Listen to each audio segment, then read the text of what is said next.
7, 6, 5, 4, 3, 2, 1, 0.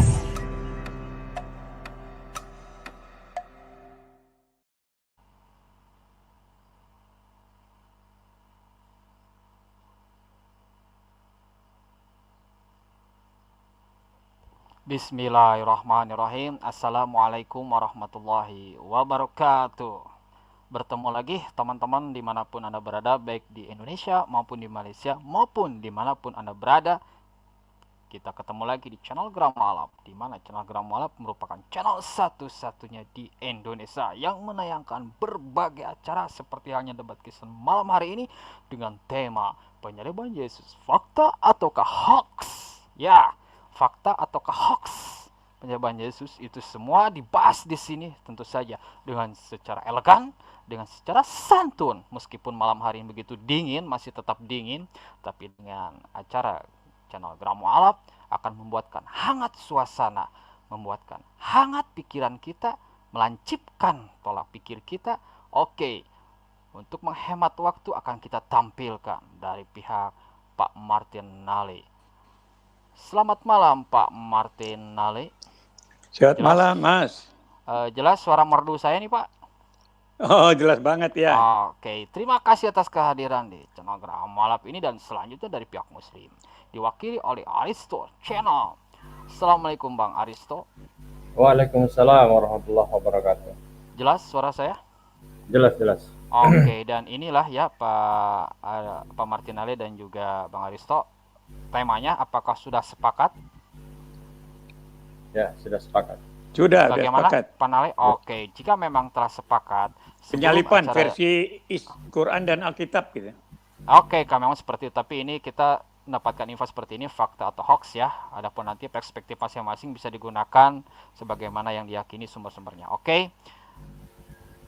Sebelum dimulai acara di malam hari ini, tetap saya akan mengingatkan, tolong bagi kedua pembicara untuk berdiskusi secara elegan, secara akademis, secara santun, dan tidak ada pengolok-olokan ataupun penghinaan ataupun penghujatan. Mari kita jaga, meskipun sama-sama saling berbeda keyakinan, pemikiran, pemahaman, tetap saja perbedaan tersebut jangan sampai menghasilkan kericuhan. Seperti itu ya teman-teman, kita hargai perbedaan yang ada. Oke, jika memang telah sepakat kedua belah pihak dalam membahas tema malam hari ini yang begitu sangat dingin, mari kita lihat rule dialognya seperti apa yang telah disetujui oleh pihak PDD, Persatuan Debater-Bater, dan juga oleh Presiden atau HID. Oke, dan di sini ya teman-teman, ininya rule dialognya. Session pertama nih, masing-masing pihak akan memberikan presentasi open statement. Apakah Pak Nale dulu ataukah Bang Aristo? Tentu saja hal itu bisa dibicarakan oleh kedua belah pihak. Session kedua, ketika masing-masing pihak telah memberikan presentasi pembukaan, nanti akan diberikan kesempatan 2 menit bertanya, 7 menit menjawab, dan itu berulang sesuai dengan disepakati. Oke. Dan session ketiga, ketika telah memberikan pembukaan, telah memberikan ini loh kedalaman pemahaman dari kedua belah pihak, terus harus ditutup acara ini dengan closing statement masing-masing pihak selama 7 menit. Apakah Bang Aristo, apakah Pak Nali dulu? Tentu saja dibicarakan terlebih dahulu oleh kedua belah pihak. Kalau tidak semuanya menggunakan waktu yang terbatas, nanti bisa-bisa sampai jam 3 subuh. Kasihan para penonton yang lelah. Oke, siapa dulu nih yang mau tampil dulu? Apakah Pak Ya mungkin Aristo ya, Nale? karena dia yang tentukan itu judulnya. Oke, bagaimana ya. Bang Aristo, Anda siap? Siap.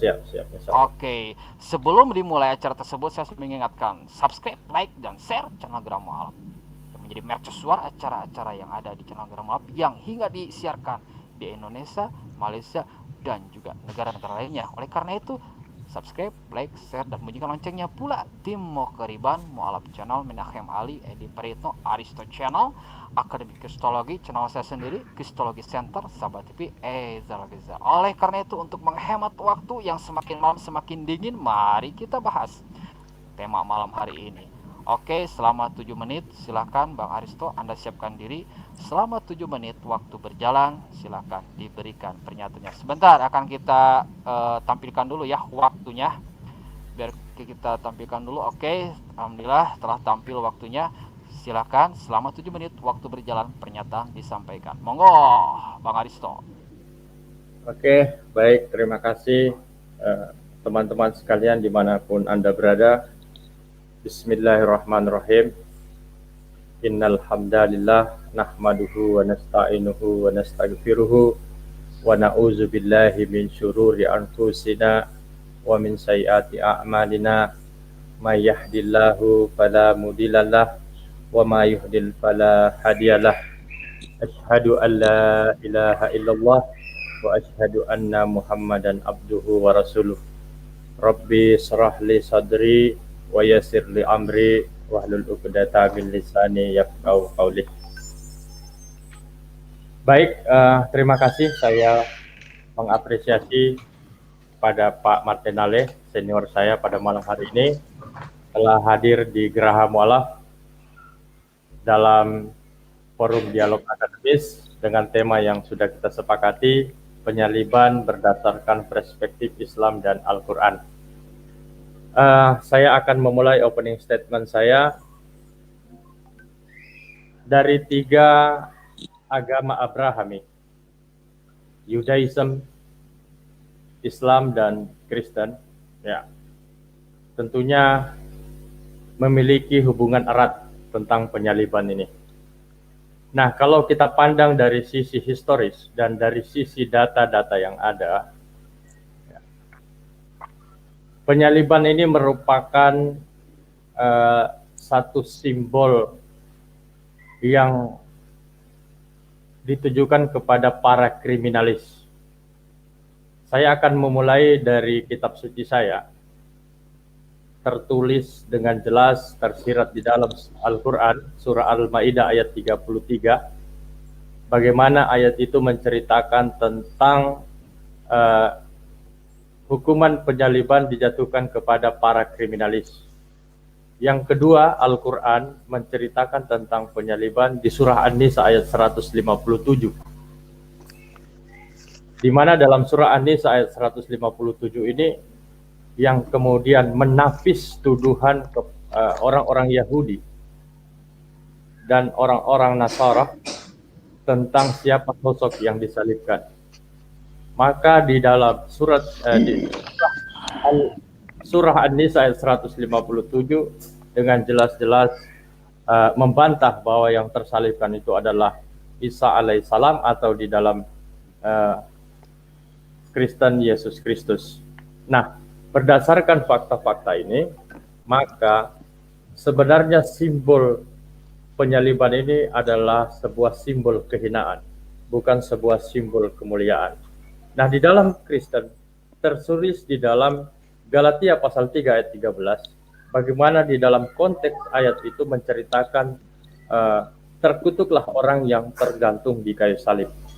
Ini menjelaskan bahwa seiring sejalan antara Al-Quran dan Bible. Nah, kemudian sahabat-sahabat sekalian, ya, apakah benar Yesus disalib atau tidak? Apakah penyaliban adalah kejadian yang secara historis pernah berlangsung? Umat Islam sangat berkeyakinan bahwa Yesus atau Nabi Isa sama sekali tidak pernah disalib. Hanya kemudian menjadi berbeda dengan pandangan yang dominan dalam prinsip keyakinan umat Kristen. Umat Islam menolak penyaliban Yesus. Ya. Dasar yang dipakai oleh umat Islam adalah sebuah penegasan dalam Al-Quran sebagaimana tergambar dalam ayat-ayat yang sudah saya sampaikan tadi, ya, surat An-Nisa ayat 157 dan surah Al-Ma'idah ayat yang ke-33.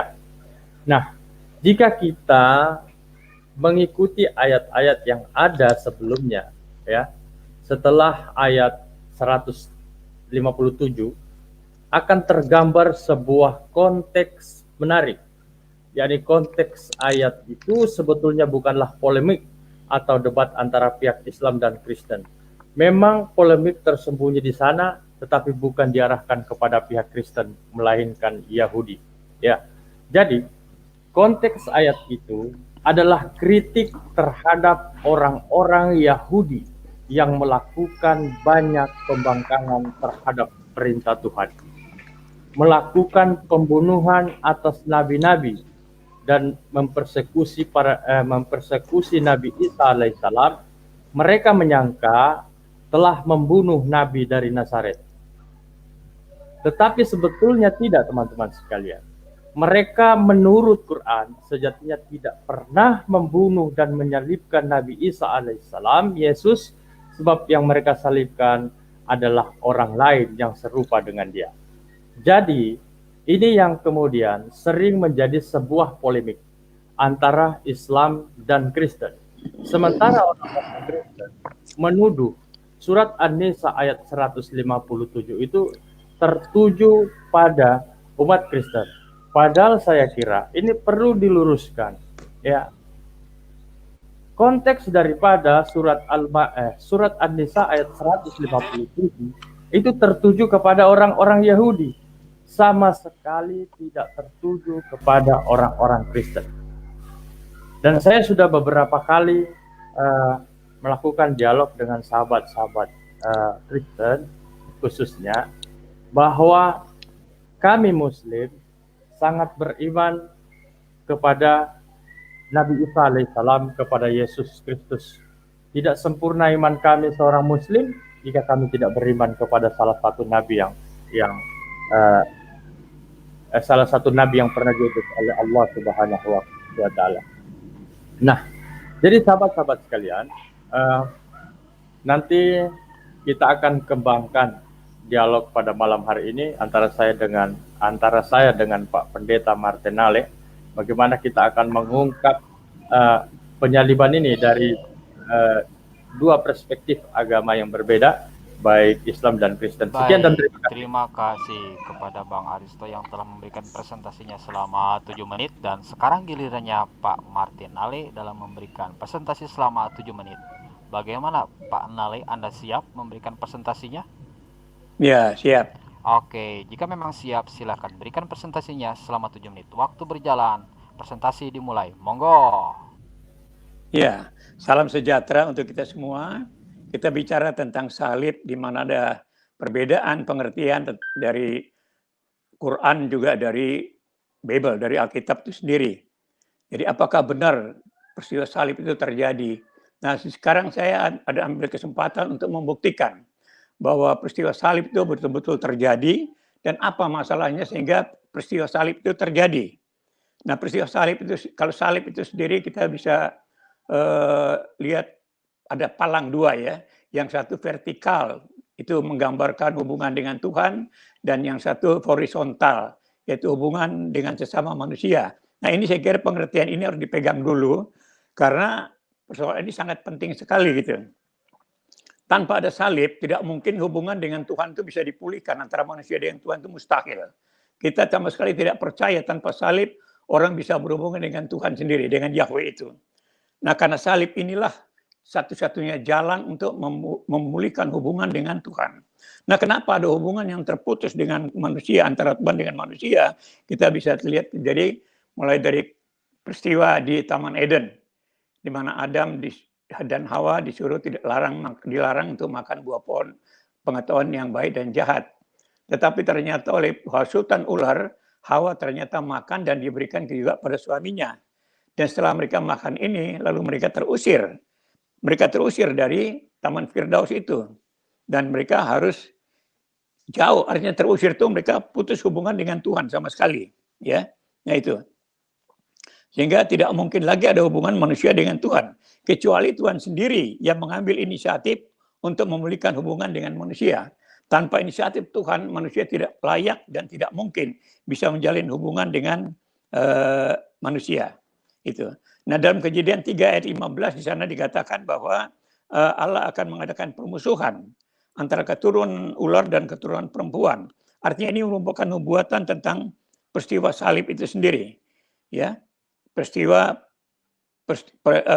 salib itu sendiri karena adanya dosa itu, sehingga ada permusuhan antara manusia dengan iblis itu tadi, ya, karena iblis yang menghasut.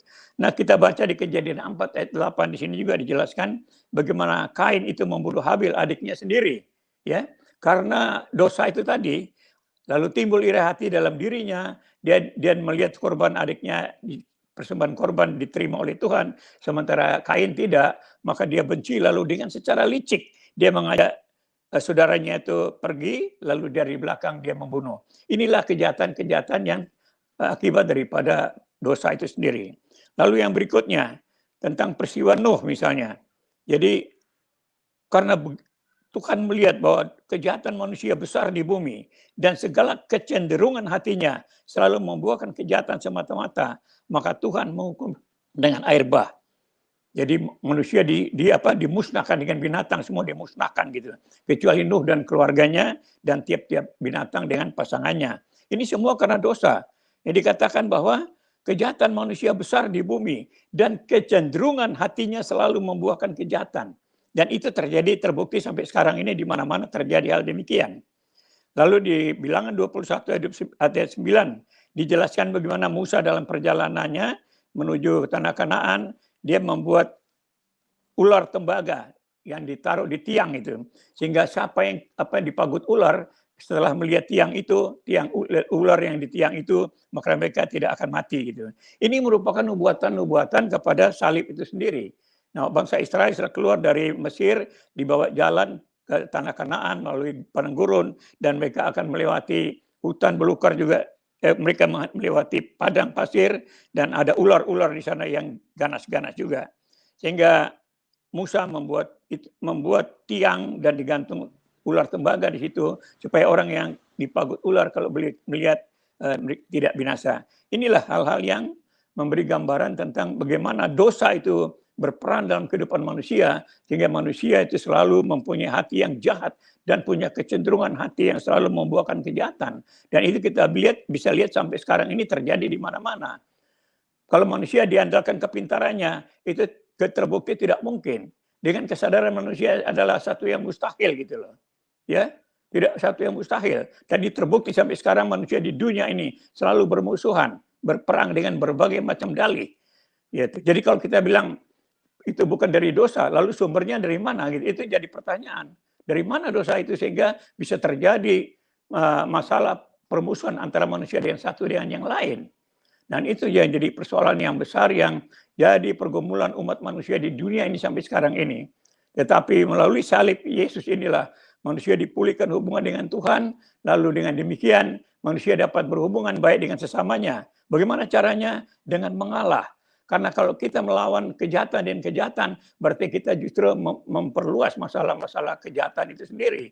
Makanya orang Kristen diajar untuk ngalah melalui salib ini, seperti Yesus sendiri. Dia dari surga datang, dia datang menyerahkan dirinya untuk disalib, ya, diperlakukan oleh lawannya, ya, yang menganggap dia menghujat Tuhan. Dan dia tidak melawan. Kita lihat bagaimana sikapnya waktu disalib. Dia diam saja dan tidak melawan.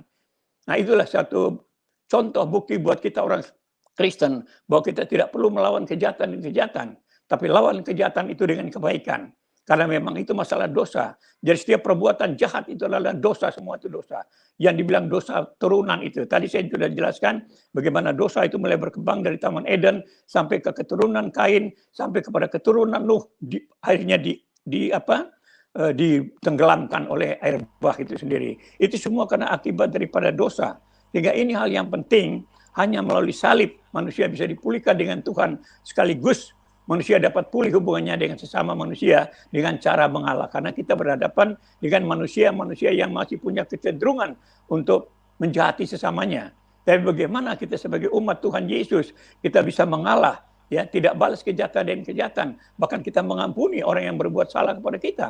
Ini hal yang luar biasa oleh karena kuasa salib itu sendiri yang memampukan kita untuk belajar supaya kita bisa menerima orang yang berbeda sekalipun, bahkan sekaligus yang menjahati kita sekalipun. Nah, itu arti salib yang luar biasa yang bisa kita saksikan sendiri. Terima kasih kepada Pak Nale yang telah memberikan presentasinya selama 7 menit yang tidak terasa ya, selama 7 menit ini jika digunakan dengan serius, dengan sungguh-sungguh, ternyata memang seperti ini ya, terkadang suka terlewat gitu waktunya, tidak apa-apa. Dan teman-teman perlu diketahui bahwa acara ini telah serempak disiarkan ke 19 channel. Ya, 19 channel acara Geraham Mualaf ini secara serempak, secara siaran langsung, seperti halnya channel-channel apa saja itu selain channel Geraham Mualaf.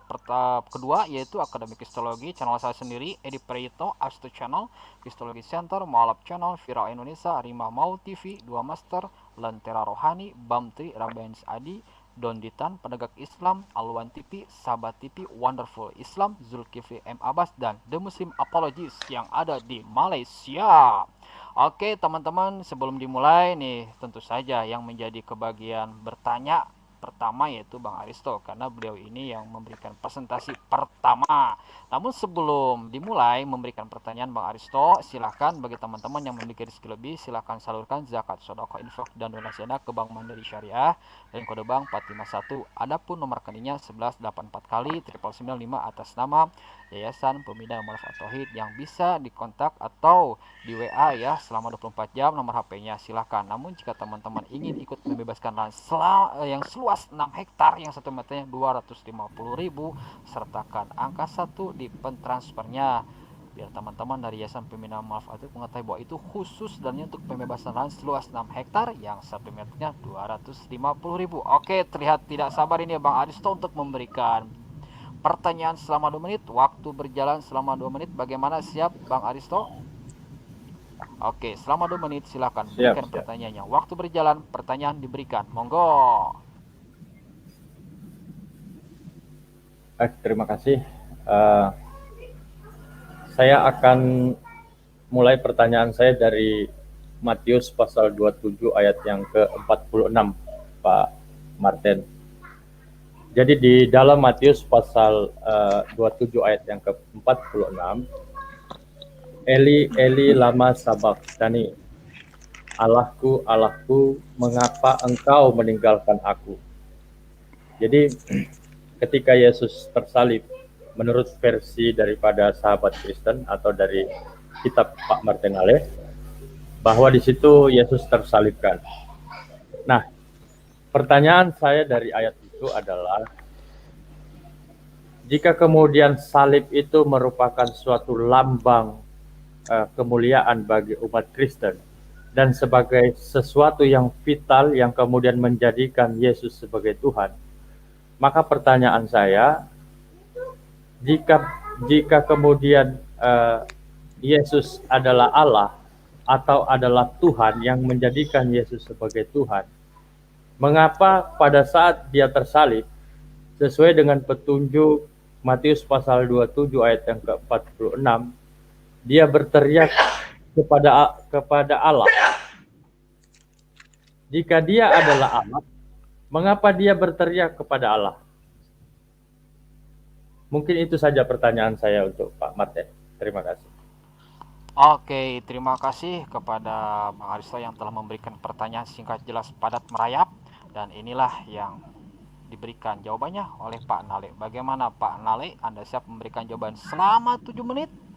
Ya, siap. Oke, selama 7 menit silakan Pak Nale memberikan jawabannya. Waktu berjalan, jawaban diberikan. Monggo.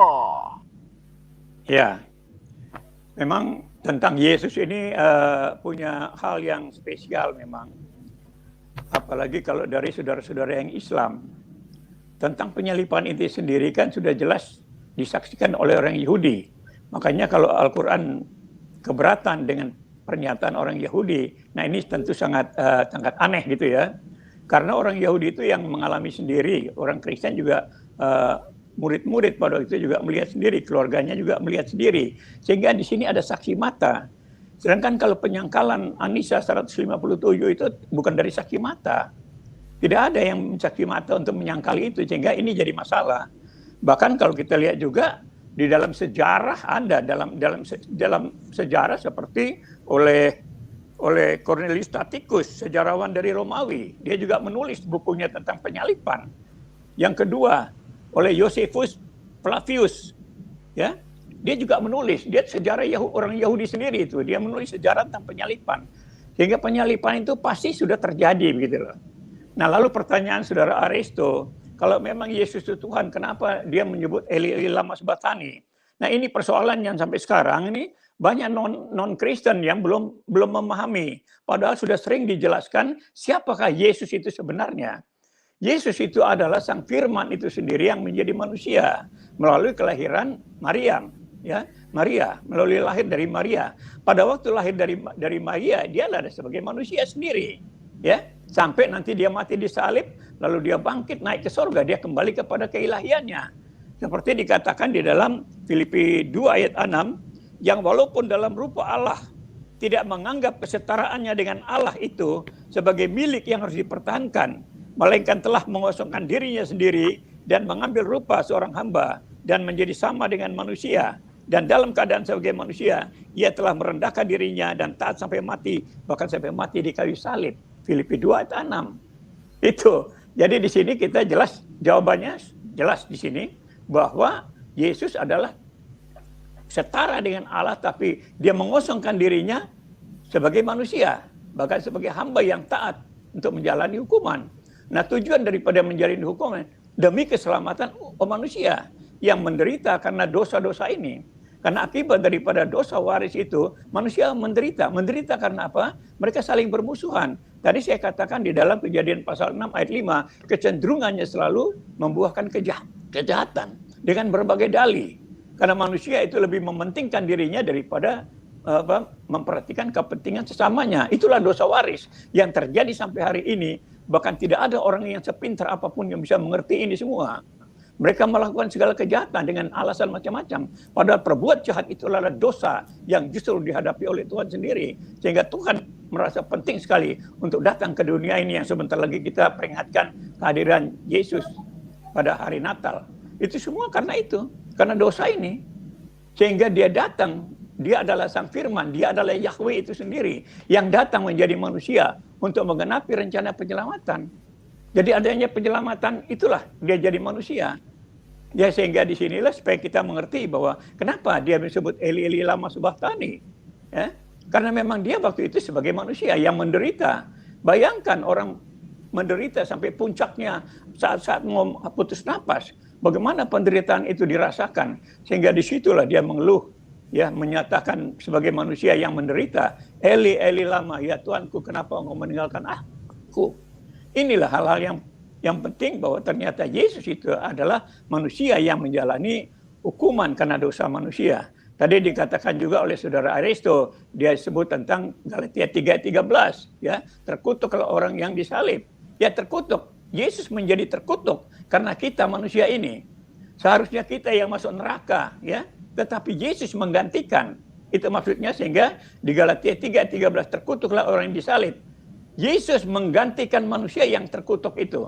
Sehingga dia yang harus menjalankan. Sehingga inilah penggenapan itu sendiri. Aku datang untuk menggenapi seluruh isi hukum Taurat dan kitab para nabi. Bukan untuk meniadakan hukum Taurat. Hukum itu tetap berlaku. Tetapi dia menggenapi, memenuhi tuntutan hukum Taurat. Bahwa semua orang yang berdosa harus dihukum mati. Itu. Manusia semua yang berdosa harus dihukum mati. Nah itu, sehingga kalau Tuhan tidak selamatkan, lalu mereka harus masuk neraka semua. Sebagai umat yang diciptakan Tuhan, dia mau supaya semua diselamatkan. Dan itu sudah menjadi rencana Tuhan, bahwa bangsa-bangsa itu akan diselamatkan. Dan kita sekarang melihat bagaimana proses Tuhan menggenapi rencana penyelamatannya bagi bangsa-bangsa. Dengan adanya masalah-masalah yang terjadi sekarang, orang banyak beribut soal-soal agama, soal pengertian seperti pertanyaan saudara Aristo. Ini semua ini merupakan salah satu cara Tuhan untuk membuka pikiran manusia supaya manusia mengerti bahwa dia adalah orang berdosa yang selalu mempunyai kecenderungan yang jahat terhadap sesamanya. Hanya melalui salib, melalui karya Tuhan inilah manusia berani untuk melayani sesamanya manusia dengan baik. Sehingga hubungan antara manusia dengan manusia itu akan berjalan dengan baik. Itu hanya melalui salib. Makanya salib itu satu yang paling penting sekali dalam kehidupan manusia ini. Dan itu sudah dilakukan oleh Tuhan. Karena tidak ada manusia siapapun yang bisa melakukan itu. Hanya Tuhan sendiri. Ya, bukan bapa atau anak yang menanggung dosa. Tapi Tuhan sendiri yang menanggung. Itu ada di Yeskiel. Orang sering bicarakan itu. Bukan bapa yang menanggung dosa anak atau anak menanggung dosa bapa, tetapi Tuhan yang menanggung. Sehingga tidak ada manusia yang bisa menanggung dosa itu kecuali Tuhan. Yesus sebagai manusia yang sempurna dan suci, dialah yang layak untuk disalib, untuk menggantikan manusia yang terkutuk ini. Itu. Sehingga di sini kita lihat hanya satu-satunya Yesus yang bisa menebus dosa. Ya, siapakah Yesus? Kalau kita kembali lihat di Yesaya 43 ayat 11, akulah Tuhan Allahmu, akulah juru selamat, tidak ada yang lain. Bahwa Yesus adalah Tuhan itu, Yahweh itu sendiri yang menjadi manusia. Nah, dalam keadaan sebagai manusia dia disalib, bukan sebagai Tuhan, seperti yang saudara Aristo tanyakan tadi. Nah, inilah jawaban daripada pertanyaan saudara Aristo. Kenapa kalau dia Tuhan dia menyebut Eli Eli lama? Tapi tadi sudah saya bacakan di dalam Filipi 2 ayat 6 bahwa dia telah mengosongkan dirinya sebagai seorang hamba, bahkan taat sampai mati di kayu salib. Sehingga Yesus disalib adalah sebagai manusia, bukan sebagai Tuhan. Tapi nanti setelah dia bangkit, dia naik ke sorga, dia kembali kepada posisinya sebagai Tuhan. Yang berkuasa di sorga dan di bumi, itu dikatakan di Matius 28 ayat 18. Terima kasih kepada Pak Nale yang begitu panjang, lebar, atas apa yang dijawab, atas apa yang dijelaskan oleh Pak Nale dalam memberikan jawaban kepada Bang Aristo. Nah, sekarang giliran nih Pak Nale. Bagaimana Pak Nale siap memberikan pertanyaan yang pertama kepada Bang Aristo? Ya. Oh, siap. Semangat Pak, terima Pak. Silakan Anda berikan pertanyaan pertama kepada Bang Aristo. Waktu berjalan, pertanyaan diberikan. Monggo. Iya. Baik. Kita tahu bahwa Al-Quran sendiri mengatakan bahwa manusia yang berdosa harus dihukum juga gitu lah ya. Ya, itu. Jadi bagaimana saya ingin mendapat penjelasan dari saudara Aristo, bagaimana pemahaman Al-Quran atau orang Islam tentang dosa, asal mulanya dari mana itu, sehingga berkembang sampai sekarang ini. Di dalam kehidupan manusia itu saya mau tanya, menurut Al-Quran, menurut pemahaman orang Islam, itu dosa berasal dari mana? Ya, karena saya baca juga katanya apa? Adam sendiri sudah diampuni. Tapi setelah diusir, dia diusir ke bumi untuk saling bermusuhan. Ini pengertiannya bagaimana? Ini yang saya mau tanya kepada saudara Aristo. Bagaimana pemahaman orang Islam atau Al-Quran tentang dosa yang sedang berkembang ini? Kalau memang Adam sudah diampuni dosanya, harusnya tidak ada lagi dosa yang berkembang kemana-mana. Karena sumber dosa itu menurut Bible adalah dari Adam itu sendiri dan Hawa. Itu. Jadi kalau memang Al-Quran mengatakan bahwa Adam sudah diampuni dosanya, tetapi dia diusir ke bumi untuk saling bermusuhan. Itu bagaimana penjelasan saudara Aristo. Ini saya ingin dapat gambaran yang jelas dari saudara Aristo tentang pemahaman tentang dosa oleh orang Islam atau oleh Al-Quran sendiri. Saya kira ini yang perlu saya mendapat penjelasan sehingga saya tahu betul-betul bagaimana dasar orang Islam menolak tentang penyaliban Yesus. Bahkan Yesus tidak mati, tidak disalibkan, tetapi dia diserupakan. Nah, dengan siapa diserupakan juga ini kita juga tidak jelas. Mungkin nanti ini saudara Aristo bisa jelaskan sama saya. Tapi yang paling penting di sini saya mau minta penjelasan dari saudara Aristo, bagaimana dosa bisa berkembang sampai hari ini di mana-mana di dunia ini. Padahal dikatakan Al-Quran bahwa Adam sudah diampuni dosanya, ya. Tapi ayat selanjutnya mengatakan bahwa dia diusir ke bumi untuk saling bermusuhan. Nah, tolong ini saudara Aristo menjelaskan. Baik, terima kasih kepada Pak Nale yang telah memberikan pertanyaan yang pertama, dan inilah jawaban pertama yang diberikan oleh Bang Aristo. Bagaimana Bang Aristo, Anda siap memberikan jawaban yang pertama ini selama 7 menit? Siap, Oke, selama 7 menit waktu berjalan, jawaban diberikan. Monggo. Oke, baik. Pertanyaan yang sangat luar biasa. Jadi memang pertanyaan Pak Martin Nale kepada saya ini terinspirasi dari pemahaman sahabat-sahabat Kristen. Karena kemudian Adam itu berdosa, yang kemudian dosa Adam itu yang harus ditebus oleh Yesus di atas kayu salib. Itu berdasarkan berdasarkan landasan keimanan oleh Kristen. Tapi berbeda dengan Islam, Pak. Islam itu tidak ada konsep penebusan. Ya, di dalam pemahaman Islam, agama Islam, dosa itu ditanggung sendiri, tidak ada yang menanggung. Nah, tentu saja kalau kita berbicara dalam perspektif Bible tentang konsep penebusan ini, maka saya kira pembahasan kita akan melebar. tapi saya ingin sedikit memberi argumentasi tentang konsep yang ada di dalam Kristen. Kalau kita berbicara penebusan, itu tercatat di 1 Samuel pasal berapa ya saya lupa, sama di Galatia saya lupa. Jadi ada dua konsep penebusan yang saya katakan kontradiksi, di mana 1 Samuel menceritakan tentang dosa itu bersumber dari Adam, kemudian di Galatia itu menceritakan tentang dosa bersumber dari Hawa. Jadi ada sebuah kontradiksi yang membingungkan. Oke, kemudian saya sampaikan kepada Pak Martinale. Jadi di dalam Islam itu tidak ada yang namanya konsep penebusan. Ya. Dosa itu ditanggung sendiri-sendiri, begitu. Nah, kemudian tadi saya mau meluruskan pernyataan Pak Martinale tentang Yesaya pasal 46 ayat yang ke-9 itu, kalau saya nggak salah yang Bapak sebut, bahwa Allah itu adalah manusia yang berwujud manusia. Saya kira ini sebuah pernyataan yang sangat keliru, Pak.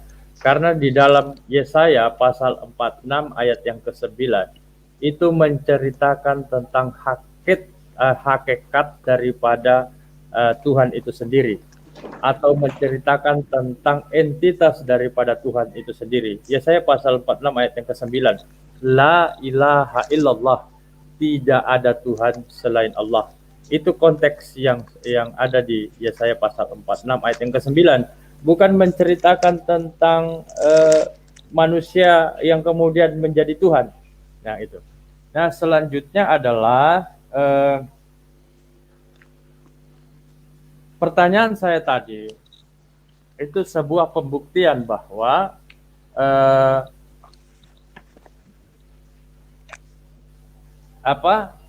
itu sebuah pembuktian bahwa Yesus bukanlah Tuhan. Dan di situ membuktikan bahwa penyaliban itu adalah tertuju kepada para kriminalis atau para pelanggar atau para pelaku-pelaku kejahatan. Itu. Jadi penyaliban ini, Pak Martinale, kalau tadi Pak Martinale mengatakan tentang An-Nisa ayat 157, ya, memang saya tegaskan bahwa secara kronologis ayat itu tidak menceritakan siapa yang disalib. Ya, tidak menceritakan siapa yang diserupakan. Ya, tetapi dalam konteks ayat itu menjelaskan bahwa Yesus Nabi Isa alaihissalam itu tidak disalib, hanya orang yang disalib itu adalah orang yang diserupakan. Bagi kami, informasi ayat itu, surat An-Nisa ayat 157, itu sudah lebih dari cukup untuk menjelaskan kepada kami. Ya, artinya berdasarkan ayat-ayat itu bahwa yang disalib itu bukanlah Yesus Kristus atau Nabi Isa, itu sudah lebih dari cukup. Oke. Nah, sekarang tadi pada opening statement saya, pada pembukaan saya sudah menjelaskan berdasarkan petunjuk daripada kitab Perjanjian Lama, Ulangan pasal 21 ayat yang ke-22 sampai ayat yang ke-23 menceritakan tentang bagaimana penyaliban itu adalah sebuah konsekuensi yang dijatuhkan kepada para pelaku-pelaku kejahatan berat. Nah, kemudian ternyata informasi itu juga tercerahkan di dalam kitab Perjanjian Baru, ya, di Galatia pasal 3 ayat yang ke-13, yang menjadikan penyaliban itu bagian dari tubuh Tuhan. Itu adalah sebuah statement dari Paulus, tercatat di dalam Efesus pasal 4 ayat yang ke-5. Bagaimana kemudian Paulus mengatakan dan mendoktrin para gereja menjadi satu dalam tubuh yang kemudian serupa dengan Tuhan. Ini adalah sebuah konsep yang diajarkan oleh Paulus, bukan Yesus, begitu. Jadi dari sini berdasarkan ulangan pasal 21 ayat yang ke-22 sampai ke-23, kemudian Galatia pasal 3 ayat yang ke-13, kemudian kitab suci saya Al-Quran surah Al-Maidah ayat yang ke-33. Di sini sudah sangat jelas memberi informasi yang sangat terang benderang bahwa salib itu merupakan kehinaan, bukan merupakan kemuliaan. Karena ini bukan kata saya, tetapi berdasarkan data-data yang tercatat di dalam kitab Perjanjian Lama dan kitab Perjanjian Baru. Jadi sekali lagi berdasarkan fakta ini bahwa salib itu merupakan lambang kehinaan, bukan lambang kemuliaan. Sekian dan terima kasih, itu yang saya jawab. Oke, terima kasih kepada Bang Aristo yang telah memberikan jawaban pertama atas pertanyaan pertama yang diberikan oleh Pak Nale. Sekarang memasuki putaran kedua. Ya, tidak terasa sudah 41 menit. Kita masih mantang di channel Gramalab dan channel-channel yang berafiliasi di 19 channel dalam acara ini ya teman-teman, baik di Indonesia maupun di luar negeri seperti halnya Malaysia. Oke, sekarang seputaran kedua kembali lagi ke Bang Aristo memberikan pertanyaan kedua kepada Pak Nale. Bagaimana Bang Aristo? Anda siap? Siap, insyaallah. Oke, selama 2 menit silakan Anda berikan pertanyaannya. Waktu berjalan, pertanyaan dilemparkan. Monggo. Ya,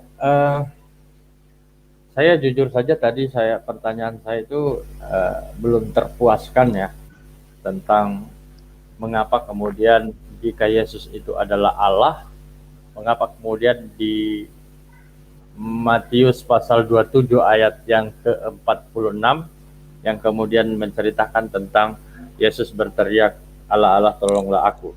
Nah sekarang Pak Martinale, bisa kita lihat di Markus pasal 15 ayat yang ke-25, kemudian di Yohanes pasal 19 ayat yang ke-14. Perhatikan Markus pasal 15 ayat yang ke-25, di mana di dalam Markus pasal 15 ayat yang ke-25 menceritakan tentang Yesus tersalibkan pada jam 9 pagi. Tetapi kemudian informasi itu berbeda yang diberikan oleh Yohanes. Tercatat di dalam Yohanes pasal 19 ayat yang ke-14. Yohanes menceritakan Yesus tidak tersalibkan pada jam 9 pagi, melainkan jam 12 siang. Nah, sekarang jika saya ingin bertanya, jika salib itu merupakan sesuatu yang sangat sakral dan sangat mulia, jam berapakah Yesus disalib? Jam 9 atau jam 12? Mana yang benar, Matius atau Yohanes? Jadi ini informasi yang harus kita tahu, yang valid yang mana, Matius apa Yohanes? Jadi jam berapa Yesus disalib? Jam 9 atau jam 12? Matius dan Yohanes. Itu saja pertanyaan saya untuk Pak Pendeta. Terima kasih, Pak. Oke, masih menyisakan waktu sekian detik, namun inilah pertanyaan yang telah disampaikan kepada Pak Nale ya dari Bang Aristo. Bagaimana Pak Nale? Dalam putaran kedua ini Anda siap memberikan jawaban yang kedua kepada Bang Aristo? Ya, siap. Oke. Meskipun kedua pembicara ini terlihat lemah gemulai, namun para penonton di luar sana masih bersorak-sorak ya. Mana yang menjadi pendukungnya, mana yang benar-benar sesuai dengan keinginan para penonton. Oleh karena itu, siap selalu stay tune di channel Gramalab. Waktu berjalan, Pak Nale selama 3 menit, berikan jawabannya. Monggo. Baik. Saudara Aristo bertanya tentang jam berapa Yesus itu sebenarnya disalib. Menurut Markus jam 9, menurut Yohanes pasal 19 jam 12. Nanti bagaimana kita mengertikan ayat-ayat yang berbeda seperti ini. Nah, baiklah, saya mau jelaskan dulu tentang bagaimana latar belakang awal mulanya peristiwa itu terjadi. Pada waktu malam sebelum penangkapan itu, Yesus membawa murid-muridnya ke Taman Getsemani sana. Lalu mereka disuruh berdoa di sana, untuk nanti akan ditangkap, ya kan begitu ya. Jadi subuh itu terjadinya subuh itu. Lalu datang rombongan untuk menangkap Yesus dan Yesus ditangkap pada waktu itu. Nah setelah ditangkap pada subuh itu, lalu dibawa lagi ke Pilatus, ke wali negeri di sana untuk diinterogasi. Jadi ini adalah proses dari subuh, lalu dia pagi-pagi dibawa ke Pilatus, wali negeri, lalu dibawa juga ke Mahkamah Agama. Jadi ada proses-proses pemeriksaan di sana itu pada pagi-pagi. Sehingga peristiwa yang selesai itu diputuskan oleh Pilatus bahwa dia harus disalibkan, itu disalibkan sehingga memang sesuai dengan apa yang dikatakan Markus pasal 15 ayat 25 itu jam 9, betul itu disalibkan. Tetapi di dalam Yohanes 19 ayat 14 dikatakan di sana jam 12. Nah ini kita perlu pahami benar dengan baik begitu ya. Karena di dalam Injil itu, di situ dijelaskan berbeda-beda. Seperti dari Matius, Markus, Lukas, Yohanes, mereka berangkat dari latar belakang masing-masing. Jadi pola berpikirnya masing-masing gitu ya, latar belakangnya masing-masing. Sehingga kalau Yohanes mengatakan jam 12 di sini, dia dikatakan bahwa hari itu ialah hari persiapan Paskah. Jadi disebutkan ayat 14, hari itu ialah hari persiapan Paskah. Kira-kira jam 12, kata Pilatus kepada orang Yahudi itu, inilah rajamu. Nah di sini ada perbedaan pernyataan oleh Yohanes. Di sini dikatakan jam 12. Sebenarnya di sini tidak ada masalah karena dikatakan 12 ini dalam penafsiran ya, dalam penafsiran di sini di bahasa Indonesia ini. Tetapi di sana mereka perhitungannya berdasarkan jam-jam orang Yahudi. Seperti misalnya begini, kalau orang Islam ada sholat 5 waktu, ya, ada sholat 5 waktu itu yang dibagi dalam jam-jam tertentu. Nah di dalam orang Yahudi juga begitu. Jadi mulai dari jam 6 sampai jam 9 itu misalnya disebut pagi gitu ya, pagi. Tapi dari jam 9 sampai jam 12 itu disebut siang gitu. Jadi itu antara dari jam 9 sampai jam 12. Lalu di sini dikatakan menjelang Paskah katanya. Hari itu ialah hari persiapan Paskah, kira-kira jam 12 gitu. Jadi artinya bahwa di sini berbicara tentang pola perhitungan orang Yahudi yang berbeda dengan Markus yang berdasarkan Yunani gitu ya. Jadi berdasarkan orang Romawi gitu. Jadi bedanya cuma di situ. Karena kalau kita kembali melihat dari peristiwa penangkapan subuh itu mereka langsung dibawa ke pengadilan. Di pengadilan, dibawa ke Mahkamah Agama, dibawa kepada Pilatus, dibawa lagi diperiksa lagi sampai akhirnya disalib, dan itu diperkirakan mereka menyalibkannya jam 9. Jadi memang kalau jam kita memang pasnya itu jam 9. Jadi mungkin di sini kita harus memaklumi bahwa ini versi Yahudi menurut jam dia yang dibagi dalam 4 bagian itu ya. Ada 4 bagian. Ada pagi, siang, lalu sore gitu ya. Dan maghrib, malam gitu. Jadi ada dibagi 4 bagian. Jadi mulai jam 9 sampai jam 12 itu memang dianggap siang itu. Dan dia sebut sebagai jam 12. Jadi sebenarnya masalah cuma di situ aja. Bagaimana kita memahami. Jadi kita bicara kitab suci juga kita tidak bisa secara harafiah seperti itu. Karena tiap-tiap penulis ini, tiap-tiap rasul itu dia menceritakan berdasarkan latar belakang dia sendiri gitu. Sehingga kadang-kadang kita bertemu ada perbedaan-perbedaan penjelasan di sana. Seperti misalnya Yudas, ada yang bilang dia digantung, ada yang bilang dia itu. Padahal memang itu masing-masing menurut apa yang pengamatan dia sendiri. Ada yang melihat waktu digantung, ada yang melihat waktu dia sudah ada di tanah yang terburai perutnya. Jadi disitulah mereka sebenarnya keempat rasul ini, yaitu Matius, Markus, Lukas, Yohanes ini, mereka itu menjelaskan tentang versi mereka masing-masing. Yang maksudnya adalah mereka saling melengkapi satu dengan yang lain. Saya kira pemahaman ini harus kita mengerti dengan baik, sehingga kita tidak tersandung dengan membaca firman Tuhan. Karena di dalam Bible ini punya pemahaman yang sangat luas. Dia punya makna-makna yang sangat rohani, yang tidak bisa dipahami secara harfiah begitu saja. Sehingga perlu ada penafsiran-penafsiran tersendiri untuk bisa memahami dengan benar. Nah itulah pola bagaimana kita mengerti Bible itu, penjelasan Bible. Dan ini sering menjadi batu sandungan bagi orang-orang di luar Kristen, ya. Jadi batu sandungan. Sehingga mereka bilang Alkitab itu sudah dirubah-rubah oleh tangan manusia. Padahal karena mereka tidak mengerti artinya, tidak mengerti makna yang tersirat itu apa. Nah, Bible ini lebih banyak bicara tentang hal-hal yang tersirat, pemahaman rohani yang harus dipahami dengan baik gitu. Dan ini persoalannya. Jadi kalau kita misalnya dengan hati bersih, kita mau melihat latar belakangnya, yang jelas jam 9 dia disalibkan. Tapi tadi sudah saya katakan bahwa Yohanes di sini dia pakai latar belakang orang Yahudi gitu. Lalu dengan pengertian perhitungan Yahudi yang dibagi pagi sampai sore itu sampai malam itu adalah 4 bagian. Ya, seperti dalam sholat orang Islam itu ada 5 waktu itu ya. Seperti dibagi-bagi itu dari jam sekian sampai jam sekian disebut ini, jam sekian sampai jam sekian disebut ini. Nah itu kira-kira jawaban saya mengenai penjelasan dari Yohanes 19 ayat 14 bahwa jam 12 itu masih ada di sana gitu. Jadi masalah pemahaman kita saja.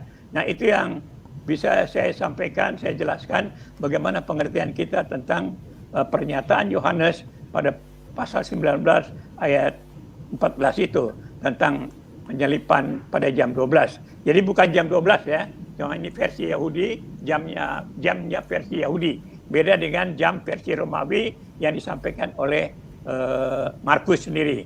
Nah itu kira-kira hal yang penting yang perlu saya jelaskan. Terima kasih kepada Pak Nale yang telah memberikan jawaban yang kedua kepada Bang Aristo. Nah sambil menunggu Pak Nale, Bang Aristo ini istirahat sejenak karena sudah terasa 51 menit ya, biar minum dulu, biar menggerakkan badannya, meregangkan badannya, biar lebih enjoy. Silakan nih bagi teman-teman yang ingin tampil seperti Pak Nale, Bang Aristo, silakan Anda daftarkan diri Anda ke nomor WA yang ada di teks berjalan ini dengan format daftar nama lengkap agama. Dan tidak perlu Anda ini menelepon, cukup ngejapri saja atau bisa ke link ya, ke link yang sudah disampaikan pula di live chatnya barusan sudah kami sampaikan. Tapi ketika mendaftar lewat link, jangan lupa Anda untuk kembali mengecek dengan benar nomor WA-nya, seperti itu.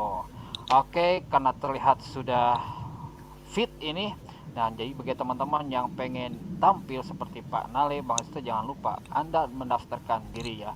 Jadi ketika teman-teman nih yang lebih muda, wah kalah ternyata kalau memang tidak mau tampil di channel Gramo Alap itu karena Pak Nale ini sudah sekitar usia 50 Pak ya, masih semangat 45 dalam menyampaikan kebenaran ya Pak, karena backgroundnya tentara gitu kan. Wah mantap. Oke, sekarang Pak Nale bagian yang kedua memberikan pertanyaan. Bagaimana Pak Nale, Anda siap? Siap ya. Oke, selama 2 menit berikan pertanyaannya. Monggo Pak Nale. Iya.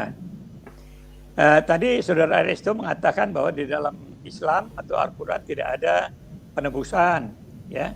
Tadi kalau salib ada, tadi disebut di Al-Maidah 33, ada salib untuk orang-orang yang kriminal gitu ya. Dan ini memang salib itu untuk orang-orang yang kriminal. Yesus ini justru disalib sebagai orang kriminal. Artinya orang-orang yang menggantikan manusia yang berdosa itu. Jadi memang seperti yang dikatakan di Galatia 3 ayat 13 itu terkutuklah. Ya memang itu untuk itu. Nah, lalu Anda sendiri bilang tidak ada penebusan ya di dalam Islam. Sekarang saya tunjukkan pada Saudara Aristo supaya Saudara Aristo tahu bahwa di dalam Al-Quran ada penebusan. Siapa yang bilang tidak ada? Saya bisa buktikan pada Anda. Ada 2 ayat yang saya bisa katakan pada Anda di sini. Anda silakan buka di surat 70 ayat 14. Ya. Surat 70 14. Dan orang-orang di bumi seluruhnya kemudian mengharapkan tebusan itu dapat menyelamatkannya. Ya, di sini di dalam surat 70 ayat 14 itu bahwa manusia di bumi mengharapkan penebusan. Lalu di dalam surat 37 ya. Di dalam surat 37 juga di sini dikatakan ya, surat 37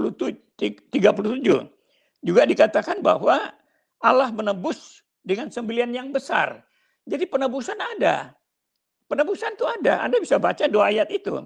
Jadi semua manusia memerlukan tebusan. Itu di dalam surat 70 ayat 14. Surat 37 ayat 107 kalau tidak salah itu.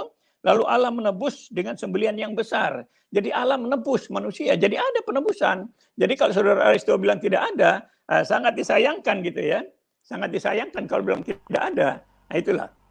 Jadi di sini pertanyaan saya begini. Itu pertama tadi bagaimana saudara bisa menjelaskan tentang surat 70 ayat 14 dan surat 37 tadi tentang Allah menebus dengan sembelihan yang besar. Yang saya tanya sekarang bagaimana? Terima kasih Pak Nale yang tidak terasa selama 2 menit Habis waktu. Habis waktu Pak Nale, sungguh sangat disayangkan karena begitu sangat semangat 45 Pak Nale menjelaskan sampai waktunya pun the end. Namun demikian semuanya harus menggunakan waktu biar adil, biar jujur, biar netral. Oke, sekarang silakan Bang Aristo memberikan tanggapan karena tidak ada pertanyaan. Oke, Bang Aristo, Anda siap? Oke, suaranya ini tidak ada Bang Aristo, suara merdunya. Oke, selama 7 menit silakan Bang Aristo, Anda berikan tanggapannya. Waktu berjalan, monggo Bang Aristo. Baik, saya kasih kesempatan Pak Martinale untuk meneruskan pertanyaannya tadi. Silakan Pak. Oh ya. Apa waktu saya sampai? Apa ya? Nah, ya. Baiklah, saya mau tanya bagaimana kalau dosa itu ternyata ada dan ada penebusan juga oleh Allah kan? Tuhan menebus. Nah, bagaimana pengertian Al-Quran dan orang Islam tentang dosa yang berkembang sekarang di dunia itu bagaimana itu? Itu sumbernya dari mana? Kan katanya Adam sudah diampuni, berarti tidak ada dosa yang diturunkan dari Adam. Lalu dosa yang berkembang sekarang di kalangan manusia semua ini yang sudah sampai sekarang manusia banyak yang menderita, bahkan korban, nyawa segala macam. Itu sumbernya dari mana itu? Dosa-dosa seperti itu. Karena niat-niat jahat itu dari dosa. Karena Tuhan tuh merubah hati manusia yang kotor ini, yang karena sudah jatuh di Taman Eden, sehingga cara Tuhan memulihkan itu dengan penebusan, sehingga manusia itu setelah ditebus dia bisa melakukan hal yang baik terhadap sesamanya. Nah itu bagaimana? Itu yang saya tanya itu seperti itu. Dosa menurut orang Islam, menurut Al-Quran itu sumbernya dari mana? Ya. Oke, jadi Pak Martinale, oke, saya coba simpulkan aja ya, karena saya agak lupa tadi Pak Martinale memberi rekomendasi ayat Al-Quran surah apa, ayat berapa. 70 ayat 14. Oke, 70 ayat 14. 70 ya. Ayat 14 Pak ya. Okay. Dan 37 ayat 107. 37 ayat 107, oke. Iya. Oke, jadi gini Pak, secara konsep di dalam Islam, penebusan yang otoritas sebagai yang menebus dosa itu adalah Allah Subhanahu wa taala, Tuhan. Ya, Sang Pencipta. Bukan seperti konsep yang ada di dalam Kristen. Ya kan? Bukan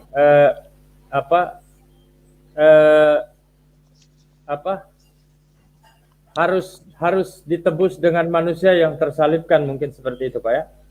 Jadi nanti coba tolong ditampilkan surah 70 ayat yang ke-14 biar saya konfirmasi sambil menunggu surahnya, saya menjelaskan. Kemudian gini Pak, di dalam Islam itu tidak ada dosa asal Pak. Dosa itu ya ditanggung sendiri. Bapak tanya tadi dari mana dosa itu? Ya sekarang gini Pak, misalnya saya mencuri misalnya. Ya yang berdosa itu saya gitu Pak. Bukan bukan dari mana dosa itu. Itu kira-kira, tapi saya coba aja dulu ya. Surah 70 ayat 14 ya, apa ini? Dan orang yang di atas bumi seluruhnya kurang besar tebusan itu dapat, dan orang di atas bumi seluruhnya kemudian mengharapkan tebusan itu dapat menyelamatkannya. Secara konteks ayat ini Pak, dan orang-orang di atas bumi seluruhnya kemudian mengharapkan tebusan itu dari menyelamatkannya. Tidak ada secara konteksnya tidak menceritakan ada penebusan di situ Pak. Jadi orang-orang yang mengharapkan penebusan, bukan bercerita tentang penebusan seperti apa yang telah menjadi dasar keimanan di dalam Kristen. Jadi saya kira mungkin keliru Pak Martinale kalau kemudian menyimpulkan ayat itu berdasarkan penafsiran Pak Martinale sendiri itu. Jadi di dalam Islam itu tidak ada dosa asal Pak. Itu Adam tidak mewariskan dosa kepada kita. Ya, kalau misalnya Nabi Adam yang berbuat dosa, ya Nabi Adam yang menanggungnya, begitu. Tidak ada dosa yang kemudian diwariskan kepada kita umat Rasulullah, itu enggak ada. Jadi dosa itu, ya misalnya saya yang mencuri, ya dosa itu saya yang buat sendiri, tidak ada dosa asal, Pak. Itu. Jadi memang gini, saya sangat memaklumi cara bertanyanya Pak Martinale itu berangkat daripada konsep yang ada di ajaran Kristen, yang kemudian Pak Martinale mengaplikasikan dalam sebuah pertanyaan terhadap orang Islam. Jadi saya kira itu dua hal yang dua cara yang sangat berbeda. Itu tidak sama. Itu aja. Nah, selanjutnya apa lagi Pak ya? Begini Pak. Apa tadi ya yang bisa saya simpulkan tadi? Jadi yang jelas Pak, penyaliban ini berdasarkan data historis dan berdasarkan data-data ayat pendukung ya, bahwa penyaliban ini merupakan lambang kehinaan. Tidak ada lambang kemuliaan di sana. Itu tercatat di Galatia pasal 3 ayat 13 ya. Bagaimana kemudian menceritakan sebuah kutukan orang yang tersalibkan itu Pak. Itu. Jadi saya kira Pak Martinale ya di Galatia pasal 3 ayat 13, kemudian Ulangan pasal 21 ayat yang ke-22 sampai ke-23. Jadi berdasarkan data-data ini, mungkin bisa Bapak baca, Ulangan pasal 21, ayat yang ke-22 sampai ke-23. Sama Pak, di mana di sana menceritakan tentang tentang terkutuknya. Kutukan itu adalah sebuah adalah sebuah kehinaan gitu loh Pak. Bukan sebuah kemuliaan. Dan itu terkonfirmasi berdasarkan data-data yang ada di kitab Bapak, begitu. Jadi karena waktu juga yang membatasi kita, jadi saya kira itu yang kemudian memberi petunjuk yang sangat nyata Pak tentang apa sebenarnya yang menjadi urgensinya tentang penyaliban ini. Itu mungkin Pak jawaban saya. Oke, terima kasih kepada Bang Aristo yang telah memberikan jawaban kedua atas pertanyaan kedua yang disampaikan oleh Pak Nale. Sekarang nih, masuk ke dalam putaran ketiga. Namun demikian, saya selalu mengingatkan kepada para penonton, silakan berikan komentar Anda, komentar yang baik tanpa ada hujatan. Dan tentu saja jangan lupa di malam dingin yang ini, seperti ini gitu kan, malam dingin yang begitu sangat dingin malam hari ini. Jangan lupa untuk makan malam ya, biar tidak lapar gitu kan menonton acara yang begitu hot. Namun demikian kita melihat Pak Martin ini sudah tidak siap ingin menjawab, dan Bang Aristo ingin memberikan pertanyaan terakhir yang diberikan untuk Pak Nale. Bagaimana Bang Aristo, Anda siap memberikan pertanyaan yang terakhir yang tidak bisa diulang, kecuali jika video ini sudah beres bisa diulang ribuan kali. Bagaimana Bang Aris? Siap. Oke, selama 2 menit Anda berikan pertanyaan, waktu berjalan pertanyaan diberikan. Monggo. Oke, Pak Martin, mungkin Pak Martin pernah tahu tentang Injil Nikodemus atau Injil apokrif yang diapokrifkan oleh umat Kristen pada umumnya. Dan berdasarkan informasi Injil Nikodemus atau yang diapokrifkan oleh umat Kristen, di sana ada 3 orang yang tersalibkan. Pertama Dismas, yang kedua Yesus, yang ketiga Gestas. Dan berdasarkan bukti otentik bahwa benar yang tersalib di Golgota itu adalah 3 orang. Nah, pertanyaan saya yang pertama, mengapa 3 orang yang tersalibkan hanya satu yang kemudian dimuliakan atau dijadikan anak Tuhan oleh umat Kristen. Itu. Nah, yang kedua pertanyaan saya, mengapa dua orang ini, Dismas dan Gestas, tidak pernah kemudian diberitakan oleh Injil kanonik, Matius, Markus, Lukas, Yohanes? Ada apa sebenarnya? Apa yang kemudian disembunyikan dari Gestas dan Dismas ini? Nah, pertanyaan sekali lagi saya ulangi, kenapa 3 yang tersalibkan, hanya 1 yang dimuliakan? Kemudian, kenapa 2 orang ini tidak diceritakan begitu gamblang di 4 Injil kanonik, Gestas dan Dismas? Jadi tolong berikan saya satu informasi yang kemudian kita suguhkan kepada publik, bahwa apa sih sebenarnya yang terjadi? 3 orang yang disalib tapi hanya 1 yang dimuliakan. Lalu kenapa dua nama ini, Gestas dan Dismas, terkesan disembunyikan oleh gereja? Apa sebenarnya yang terjadi, Pak? Mohon ulasannya. Terima kasih. Oke, terima kasih kepada Bang Aliso yang telah memberikan pertanyaan terakhir, dan inilah jawaban Pak Martinelli yang terakhir pula. Bagaimana Pak Martinelli? Anda siap memberikan jawabannya selama 7 Ya, siap. Wah, Ya. tegas, jelas, siap. Oke, silakan berikan jawabannya, Pak. Waktu berjalan, jawaban diberikan. Monggo. Iya. Jadi mengenai 3 orang yang disalib, tidak disebut namanya itu karena memang hal yang paling penting di sana adalah keberadaan mereka di sini. Yesus, lalu ada satu lagi, ada satu. Semua ini orang-orang jahat semua. Tetapi ada satu di antara mereka itu justru yang mengakui bahwa dia orang berdosa, dia mengakui kepada Yesus bahwa kalau Yesus nanti datang supaya dia diselamatkan juga gitu. Sedangkan yang satu justru menghina Yesus. Jadi masalah itu yang lebih penting, jadi bukan soal nama.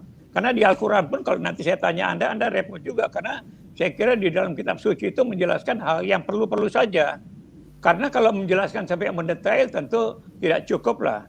Alkitab yang segitu itu aja masih Anda bilang kurang. Padahal itu ada berisi 31.000 ayat, 171 ayat itu. 31.171 ayat. Kalau harus menjawab semua pertanyaan mendetail seperti itu, tentu ya tidak tepat lah. Lalu pertanyaan mengenai nama itu tidak penting karena di Al-Quran juga tidak semua, seperti misalnya Anda sendiri tidak bisa menyebutkan siapa yang disalib sebenarnya kalau bukan Yesus. Anda tidak bisa sebutkan itu. Kalau nanti saya tanya yang lain, siapa saksinya yang melihat bahwa Yesus disalib dan kapan itu terjadinya, Anda akan repot itu. Saya tahu itu.